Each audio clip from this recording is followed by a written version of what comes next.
The war was finally over, and the great hall of the alien capital was filled with bright lights, drums, and glowing banners. Human soldier Evan Ward stood in the center, his armor scratched, his hands still shaking from days of battle. He was tired, but his eyes stayed calm and steady. Alien leaders stood on tall platforms, and thousands of alien citizens watched from above. Everyone waited for the moment that was coming. Evan had saved an alien city from destruction. No human had ever done that before. So the Alien Council announced a strange reward, a reward that humans never expected. The leader raised his staff and spoke loudly so the whole hall could hear. "Human soldier, you may choose one alien girl," he declared, "as a gift and honor." The crowd cheered. Music echoed. Alien girls stepped forward in a long line, each one dressed in shining silk clothes and jewelry that reflected the hall lights. They were tall, elegant, graceful, with smooth skin and glowing eyes. Many smiled proudly. Some looked at Evan with curiosity. Some whispered to each other, thinking he would choose one who looked perfect, thin, and beautiful. But at the very end of the line stood one girl who did not smile. She was bigger than the others, soft and round, with wide shoulders and thick arms. Her dress was simple and plain. Her head was slightly lowered, her hair covering part of her face. Her hands were clasped tightly together, like she was scared. The other girls tried to stand far away from her, pretending she wasn't part of them. The crowd noticed her and whispered behind their hands.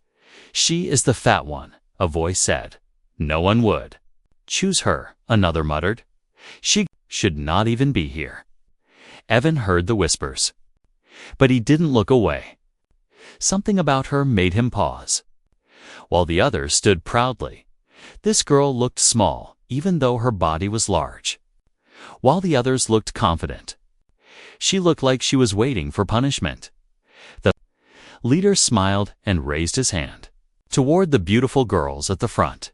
"You may choose any one you desire," he told. Evan began walking slowly along the line. The first alien girl lifted her chin and smiled at him. He did not stop. The second girl tilted her head and fluttered her eyes. He kept walking. The third girl posed, showing her glowing patterned skin. Evan did not move toward her. The fourth and fifth leaned forward, expecting him to pick them, but he stepped past them too. The crowd became confused. Why was he not choosing?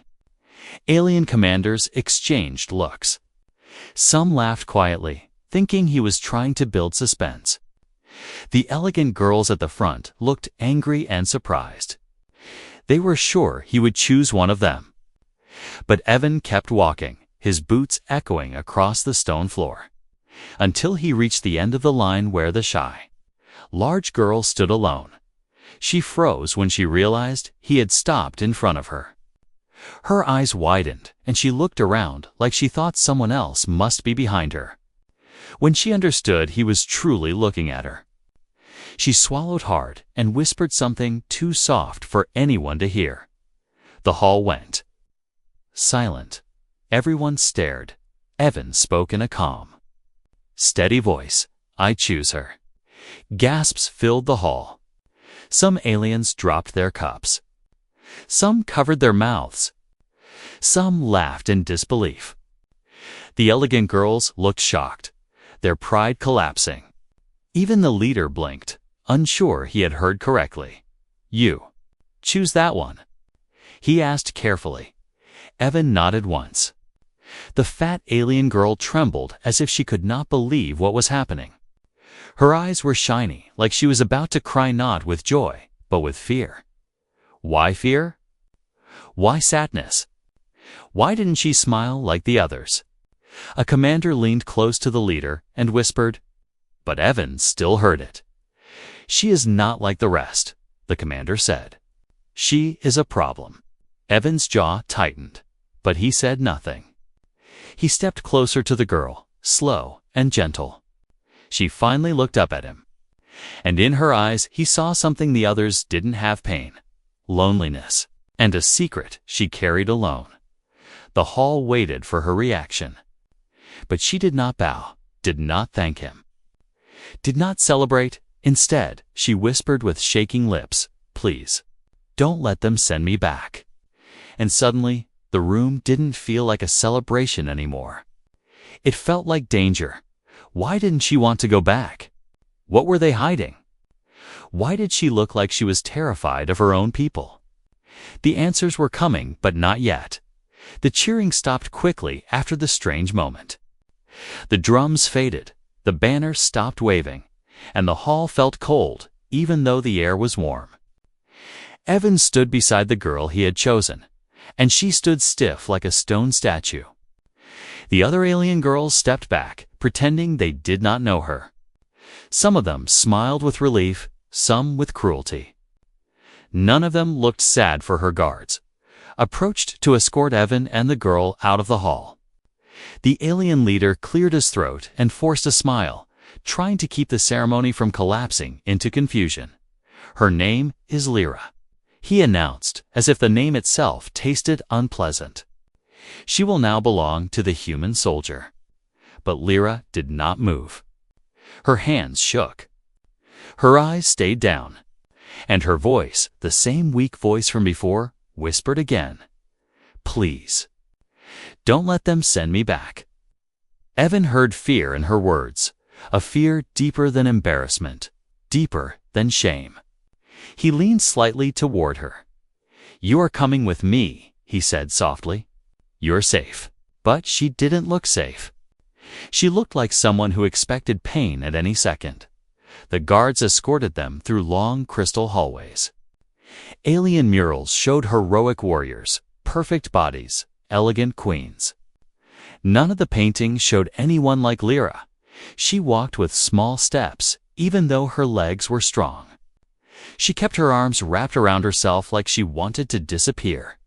Evan watched her closely. He noticed dark marks near her wrists, almost hidden beneath the sleeves of her dress. Marks that looked like metal restraints had once pressed hard into her skin. He slowed his pace so she could walk beside him instead of behind. The guards noticed but said nothing. When they reached the guest chambers given to Evan, one guard stopped him and spoke in a low voice. "You should have chosen another," he said. "That one brings trouble." Evan stared at the guard until the alien looked away and left. Then he opened the door and guided Lyra inside. The room was quiet, filled with soft lights and a warm fire bowl. Lyra stepped in slowly, as if expecting someone to strike her. Evan closed the door gently behind them. "You can sit," he said calmly. She sat on the edge of a seat, stiff, ready to stand again at any moment. She didn't look at him. She kept her eyes on the floor. Evan removed his armor, piece by piece. He could feel her watching him secretly, her eyes lifting, then dropping quickly whenever he turned. He didn't rush her. He didn't speak again until she seemed slightly less frozen. "You didn't want to be part of that ceremony," he said. Lyra hesitated, then nodded just once. "They made me," she whispered. Her voice was soft, like someone who had learned to speak quietly to avoid being heard. "Why?" he asked. She shook her head and looked away. Her shoulders trembled. She wasn't just shy, she was frightened. Frightened of the hall, frightened of the guards, frightened of being chosen, and yet frightened of being sent back. Evan moved to the table and poured a drink. He slid it toward her. She stared at it, but didn't touch it. "You haven't eaten or drunk anything," he observed. Lyra bit her lip, and her breath shook. "I don't want them to measure me again," she said. Measure? What did that mean? Before Evan could ask, there was a knock at the door. 2 alien women walked in carrying trays of food. They placed them down with forced politeness, but as soon as they saw Lyra, their expressions changed. One whispered loudly enough for both to hear. "She should be hidden, not rewarded." The other replied, "She is a burden, A mistake. Lyra shrank into her chair. Evan's eyes hardened. He stepped between Lyra and the women, and suddenly both servers fell silent. They bowed quickly and hurried out of the room. When the door closed, Lyra wrapped her arms tighter around herself. "They all hate me," she said, voice cracking. "They always have." Evan sat across from her, steady and patient. "Why?" he asked again, more firmly. Lyra shook her head, but this time tears filled her eyes. She finally looked up at him, and for the first time he saw something behind the fear, exhaustion, loneliness, and a terrible secret. "I am not here because I am a reward," she whispered. Evan leaned closer. "Then why are you here?" Lyra swallowed hard, and her answer came out like a confession she had carried alone for too long. "They are afraid of what happens if I am returned." Evan felt the weight of her words. Something didn't add up. She wasn't dangerous, yet everyone treated her like a threat. She wasn't weak, yet she acted like someone who had been punished for existing. He knew now the ceremony wasn't a gift. It was a transfer, a disposal. But why? Before the question could form, Lyra spoke again, this time trembling. "There is something inside me," she said, "and they think it might wake up." Evan did not speak for a moment. He watched Lyra carefully, seeing how her hands shook and how her breath came uneven, like she was holding something heavy inside her chest. The firebowl in the room flickered, and its soft orange glow reflected across her face. She looked young, but her eyes carried years of fear. "What is inside you?" he asked gently. Lyra looked toward the door, then toward the walls, as if she expected someone to be listening. Her voice dropped to a whisper. "They say it is energy," she said. "Energy that grows when I am scared." Evan frowned. Humans understood weapons, bombs, and machines. But this sounded different. Living energy, growing from fear. "Have you felt it?" he asked. Lyra nodded slowly. "When I was a child," she said, "things around me cracked. Glass broke. Stone floors shook. They thought I was cursed. They tested me, measured me, locked me away. The more afraid I became, the worse it grew." Evan could hear truth in her words, but also confusion. She didn't fully understand herself. She only knew what they told her. And what they told her sounded cruel. Before he could ask more, footsteps echoed outside. Heavy, slow, and purposeful. Lyra's body stiffened. The door opened without a knock, and 3 alien guards entered. Their armor was dark, and their faces serious. The one in front held a glowing tablet. "We must examine the girl," he declared. "It is protocol." Evan stepped forward, blocking them. "She needs rest," he said. The ceremony just ended. The guard did not move back. "She must be checked," he insisted, "to ensure she is." Stable. Lyra's breathing grew faster. The guards noticed and exchanged looks. Evan spoke again, firmer this time. "You will leave," he said. "She is under my protection." The guards hesitated, but only for a moment. Humans had earned respect after the war, and Evan was not a man they wanted to challenge. They lowered their heads and stepped out, but the lead guard spoke one last warning before the door closed. "Do not let her emotions rise," he said. "If they do, you will understand why she was given away." The door shut. Silence returned. But now the room felt heavier. Lyra hugged herself, shaking. Evan sat beside her close, but not touching. "They monitor you," he said quietly. "They always have," she whispered, "even when I sleep." Evan looked around the room, the corners, the walls, the ceiling. Nothing seemed unusual, yet he felt eyes watching. "Why didn't they keep you hidden?" he asked. Lyra stared into the fire. "They did," she said. "For many years. But last month, something happened." Evan waited. "I woke up glowing," she said. "The light came from my skin." The guards panicked. "The council called me dangerous. They said I was becoming unstable.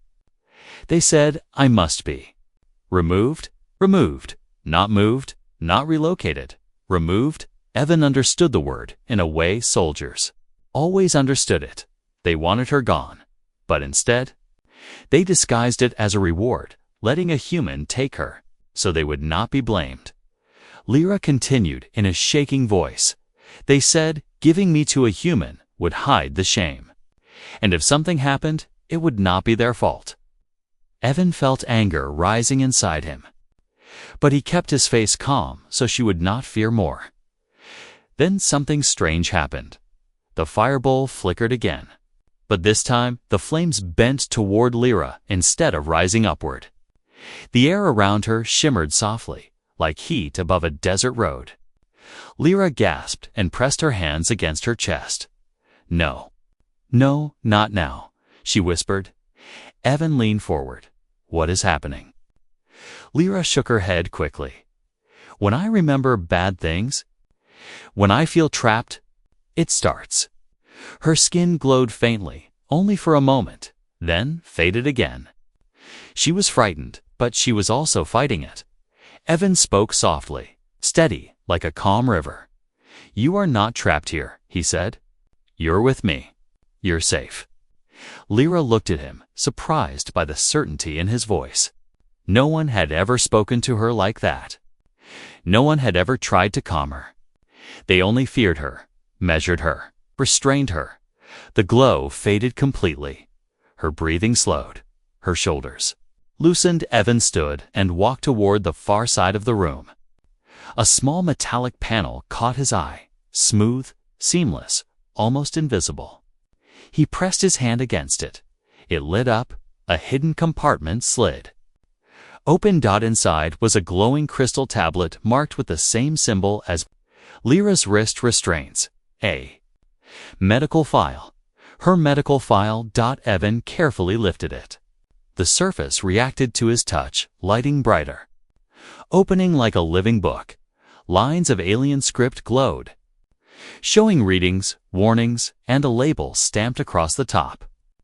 Unstable energy. Host extreme. R.I. Scalera stared at the tablet with fear. "You were never meant to see that," she whispered. But Evan kept reading. And what he saw next made his blood run cold. Under the warning was a second line.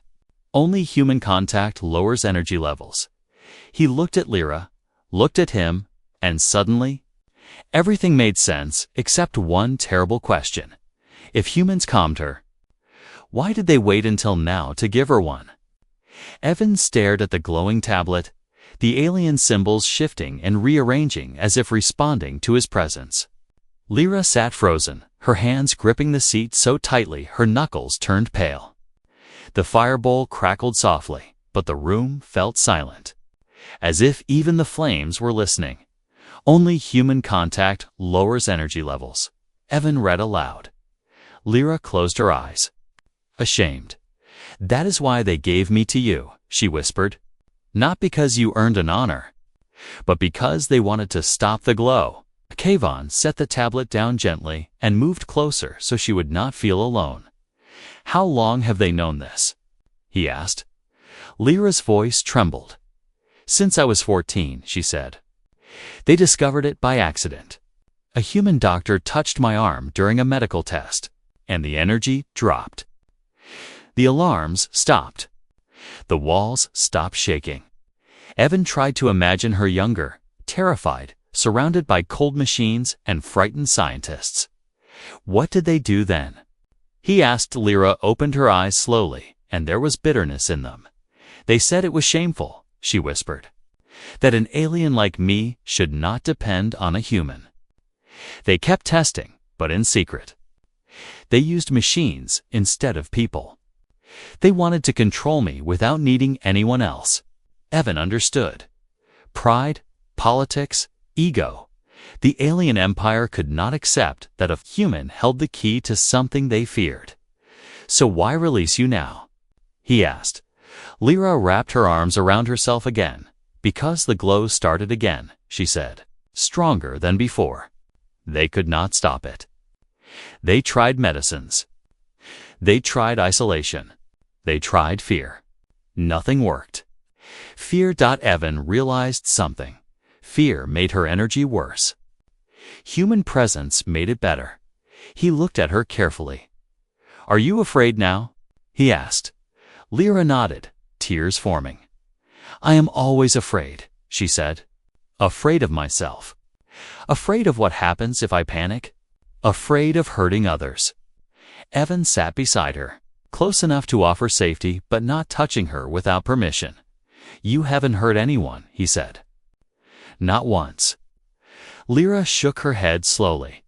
"They told me I destroyed things as a child," she said. "Doors, glass, machines. They said I made a room collapse.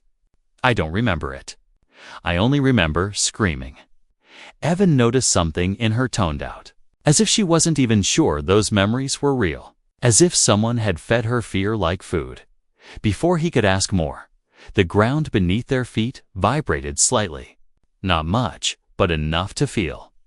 Lyra gasped and covered her mouth.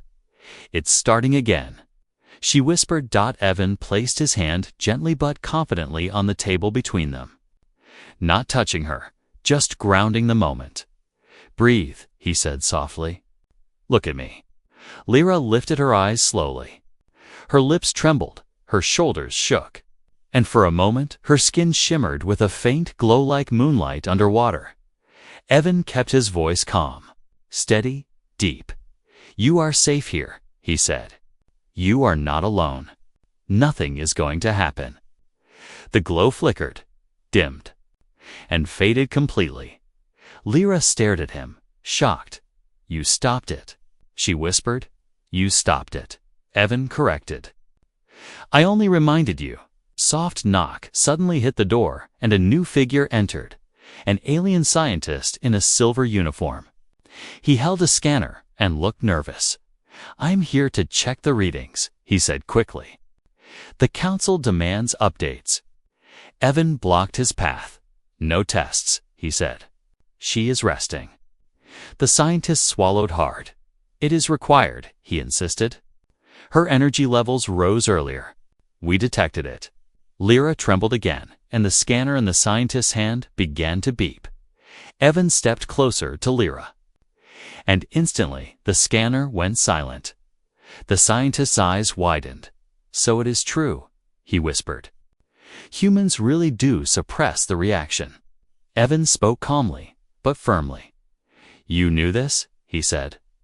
"Your people have known for years." The scientist hesitated, then nodded. "Double quotes, yes," he admitted softly. "But the Council forbids sharing that information. They say dependence on humans would weaken the Empire."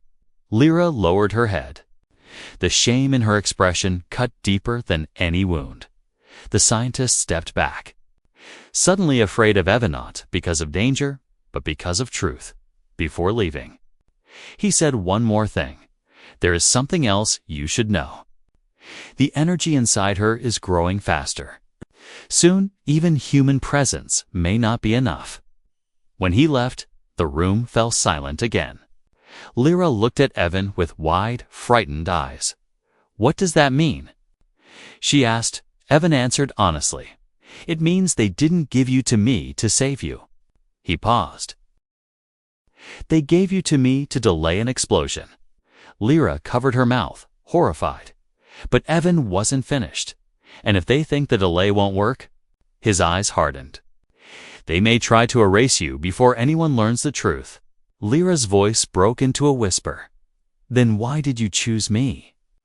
Evan looked straight into her eyes. "Because everyone else looked proud," he said. "But you look like someone who needed someone to stand with you." For the first time, Lyra's tears fell not from fear, but from being seen. But outside the door, footsteps gathered, many, quiet, prepared. Someone was coming, and not as a friend. Evan listened closely. The footsteps outside were not random. They were organized, steady, and growing in number. Lyra sensed it too. Her breath became shallow, and her fingers dug into the fabric of her dress. The firebolt dimmed, as if reacting to the tension in the air. "Are they coming for me?" she whispered. Evan didn't answer right away. He moved to the door, listening. Voices murmured outside, sharp and nervous. Then, suddenly, the palace alarm sounded, a deep, echoing horn that shook the walls. Lyra gasped and covered her ears, and the floor trembled beneath her feet. "What is happening?" she cried. Evan looked out the window. Dark shapes filled the sky, enemy ships, hundreds of them, breaking through the clouds. Their engines burned red, and beams of light flashed down toward the city streets. "The city is under attack," Evan said. Lyra's eyes widened in terror. The glow beneath her skin flickered, just a faint shimmer, but enough to make the firebolt shake against its stand. No, I can't," she asked him, MERED. Evan moved quickly and knelt in front of her. "Look at me," he said firmly. "You are safe here." But the building shook again, stronger this time. Distant explosions shook dust from the ceiling. Lyra squeezed her eyes shut, panic rising inside her like a flood. "They will blame me," she cried. "They always do. When anything goes wrong, they say it is because of me." The glow spread across her arms, like pale blue lightning under her skin. Evan placed his hand gently on the table beside her, not touching her, but anchoring the space. "Breathe," he said. "Slow with me." But another explosion rocked the city, and the lights flickered. Lyra's fear surged, and the glow brightened. The scanner near the door began beeping wildly, even though no one touched it. Evan moved closer and placed his hand softly on her shoulder. Immediately, the scanner went silent. Immediately, the glow dimmed. Immediately, her breathing eased. Lyra stared at him in shock. You've stopped it again," she whispered. "I'm right here," Evan said. "You're not alone." But before the calm could settle, the door burst open. Alien generals and soldiers rushed inside, their armor shining, their weapons humming with power. They surrounded Lyra instantly, forming a circle as if containing a threat. "She is unstable," one shouted. "We must remove her before she detonates." Lyra shook her head wildly, tears streaming. "No, I'm not doing anything. I'm not." The glow spiked again as her fear rose. Evan stepped forward, anger in his eyes. "Back away from her," he commanded. "She is dangerous." A general snapped. "No," Evan said. "You are making her dangerous." The soldiers hesitated. The scanner on the wall beeped again until Evan reached for Lyra's hand. He took it gently. The glow vanished. The scanner went silent. The soldiers stared. Stunned, a high-ranking alien official stepped forward, eyes wide with disbelief. "It is true," he whispered. "Only a human can stabilize her." Another explosion shook the palace. Dust fell from the ceiling. The enemy ships outside grew closer, firing on the city towers. Screams echoed through the streets below. A soldier shouted, "We must take shelter." But the official shook his head. "No, we must take her to the containment vault." Lyra's face went pale. "No, please, not the vault," she begged. "I won't survive it. The darkness, the cold. It makes the energy worse." Evan stepped between her and the guards. "She stays with me," he said. "You have no authority here," the general growled. Evan looked him in the eye. "I have the only thing that keeps this city from exploding," he said. "And you know it." The room fell silent outside. Another blast lit the sky. The city defenses were failing. The official clenched his jaw and finally spoke. "Very well. She stays with the human. For now." The soldiers backed away, but not far. They waited near the door, watching. Lyra trembled. Evan returned to her side. "You're safe," T said again. But Lyra looked at him with a haunted expression. "No one is safe," she whispered. "Not while I am like this." Evan opened his mouth to answer, but the palace shook again, harder than before. A tower outside collapsed, sending debris into the air. The sky burned with red light. The official turned toward the window. "If the enemy reaches the palace," he said, voice tight, "they will try to capture her." Lyra closed her eyes, terrified. "They will use me," she whispered, "or destroy me." Evan stood, his jaw set. "No," he said. "I won't let that happen." But even as he spoke, the scanner flashed a new warning, brighter, louder. "Urgent. Lyra energy level rising again faster than before." She gasped. Evan held her hand tighter. The glow fought against his touch, and for the first time, Evan felt it. A vibration, a pulse, a living force. Whatever was inside her, it was waking up. The pulse inside Lyra's body grew stronger, like a heartbeat that didn't belong to her. Evan felt it through her hand, warm, trembling, powerful. The firebowl flickered wildly, and the air shimmered as if the room itself were holding its breath. Outside, enemy ships circled the palace, their weapons glowing with energy. Inside, alien generals tried to stay calm, but their eyes were filled with fear. Lyra's voice shook. "It's getting stronger. I can't hold it back." Evan tightened his grip, steady and calm. "You're not holding it alone," he said. The generals watched, afraid to interfere. They had seen the scanner readings. They had seen how quickly her energy reacted to fear. They had seen how only Evan's touch could stop it. But even that was becoming harder now. The glow beneath Lyra's skin pulsed like waves of blue light. Her breath came fast, and her fingers curled tightly around Evan's hand.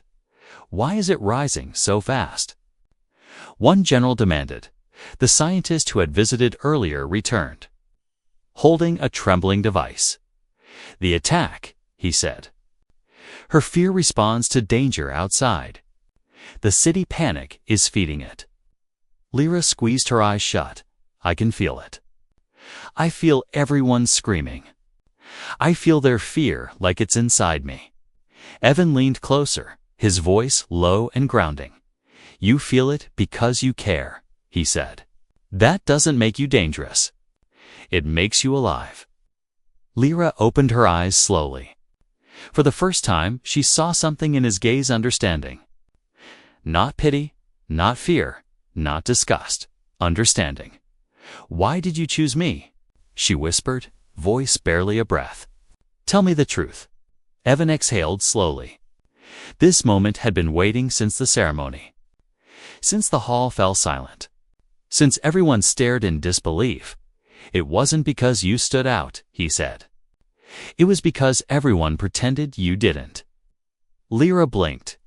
Evan continued. "All the other girls looked confident, proud, certain. But you," he paused. "Remembering the exact second, you looked like someone who wanted to disappear. Someone who didn't want to be seen, because being seen meant being hurt." Lyra's lips trembled. "You noticed that?" Evan nodded. "I've seen soldiers look like that," he said. "Before battle. After loss. People who carry pain quietly because no one ever asked why." Lyra's eyes filled with tears, not from fear this time, but something softer. Something almost forgotten. "No one ever saw me," she whispered. "Not like that." Evan didn't look away. "I saw you," he said, "and I couldn't walk past." The glow around her softened, shrinking like a flame losing wind. The scanner slowed. Her breathing steadied. But the peace lasted only seconds before another explosion shook the palace. This one closer. The windows rattled. Dust rained down. The generals panicked again. "They are breaching the outer gates." A soldier shouted. The scientist stared at his readings, pale and horrified.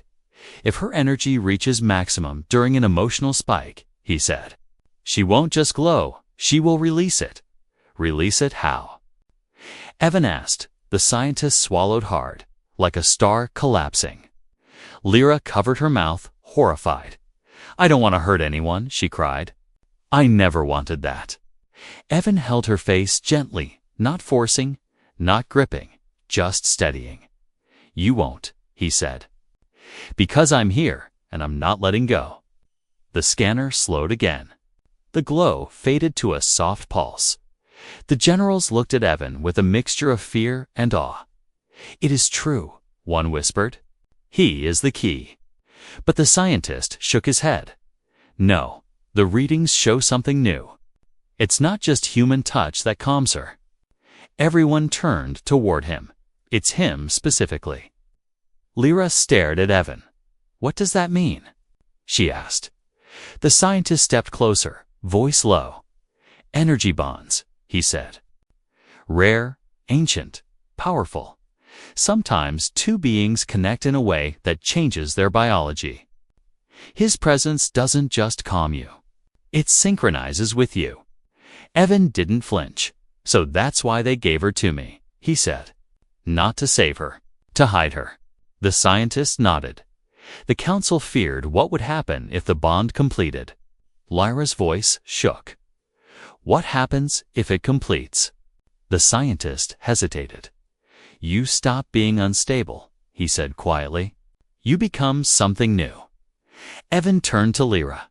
You see? He said, you're not a danger. Your evolution. But Lyra shook her head. Then why are they still afraid of me? The scientist looked at the generals. None of them answered. So Evan did. Because fear is easier than understanding, he said, and easier than admitting they were wrong. Lyra stared at him. Breathing steadier, glow dimmer, shoulders less. Tense. Then a deafening crash shook the palace. The enemy had reached. The inner walls, the generals grabbed weapons. The soldiers took positions. The alarms blared louder. The scientist clutched a scanner, and Lyra looked at Evan. With only one question in her eyes. What do we do now? Evan stood, jaw set, eyes sharp, voice firm. We protect the city, he said. Together, and for the first time in her life. Lyra stood up without shaking. The palace walls shook again, louder than before. Enemy ships fired glowing red beams into the courtyard, and alien soldiers rushed to form defensive lines. The sound of shouting filled the corridors. Dust drifted from the ceiling like falling ash. But in the center of the chaos stood Lyra and Evan, steady, unmoving. Together, Lyra looked toward the window, watching flames rise in the distant streets. They are coming for me, she whispered. They think I am a weapon. Evan stood beside her, eyes sharp, voice firm. You are not a weapon, he said. You are a person. But outside, the enemy forces broke through another barrier. Alarms wailed. The generals panicked.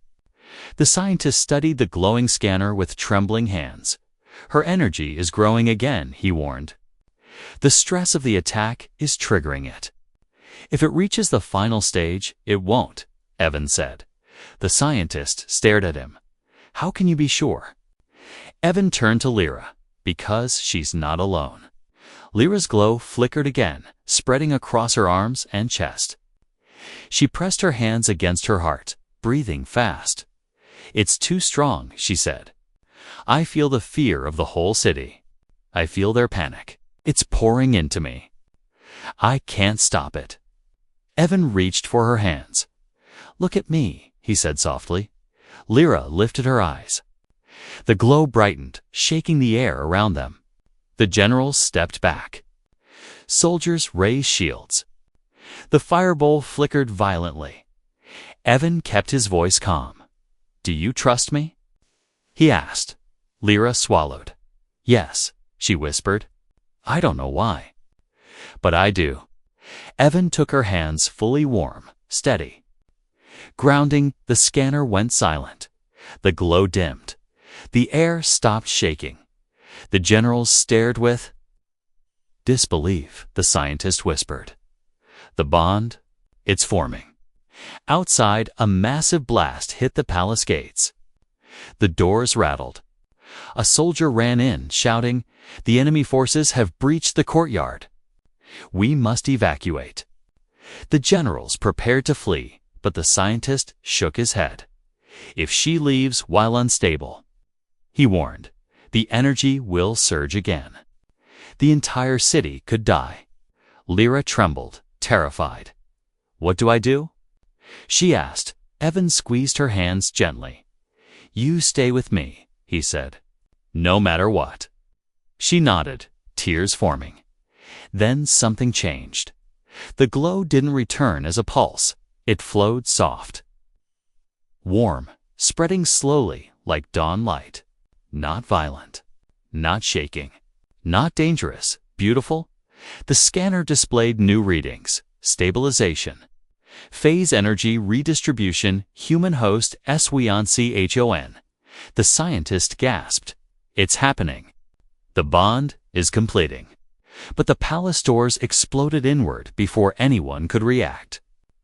Enemy soldiers poured into the hall, their armor dark and jagged, their weapons aimed at Lyra. "There?" One shouted, "Take the energy host." Evan stepped in front of her. "You'll touch her over my dead body," he said. The enemy soldiers aimed their weapons and then stopped, because the glow returned. But this time, it came from both of them. Evan and Lyra stood side by side, surrounded by a soft, powerful light. The air hummed. The floor vibrated gently. The enemy soldiers stepped back, unsure whether to fire or flee. The scientist stared in awe. "The energy isn't rising," he whispered. "It's transforming." Lyra felt it too. The fear inside her melted into something new: strength, warmth, calm, for the first time in her life. The energy did not hurt. It did not shake. It did not threaten. It belonged to her. Evan spoke quietly, but the words carried through the hall. "You were never dangerous," he said. "You were unfinished." Lyra looked at him, eyes shining. "And you?" She breathed in. "You were the missing part." The bond completed. The glow spread outward, not as destruction, but as a shield. A barrier of light surrounded the palace, blocking enemy fire, silencing alarms, calming the air. Soldiers stared up at it like they were seeing a miracle. The generals dropped their weapons. The enemy forces fell back. Retreating in fear, the city went silent. Slowly, the glow faded. The shield dissolved into the air. The palace stood unharmed. Lyra looked down at herself. Her skin no longer glowed, not even faintly. She felt light, rested, whole. "It's gone," she whispered. "The energy? It's gone." The scientist shook his head gently. "No," he said. "It's not gone. It's balanced." The generals stepped forward and bowed their heads, not to Evan, but to Lyra. One spoke softly. "We judged you wrongly." Another added, "You are not a mistake." A third whispered, "You are the future of our people." Lyra's voice trembled. "All my life, they laughed at me, feared me, hid me." Evan stepped beside her. "Not anymore," he said. "They saw what you were. Now they see who you are." She turned to him carefully, gently, with a new strength in her voice. "And you? Why did you stay?" Evan smiled faintly. "Because choosing you wasn't a mistake," he said. "It was the first right thing I've done in a long time." Outside, the sky cleared.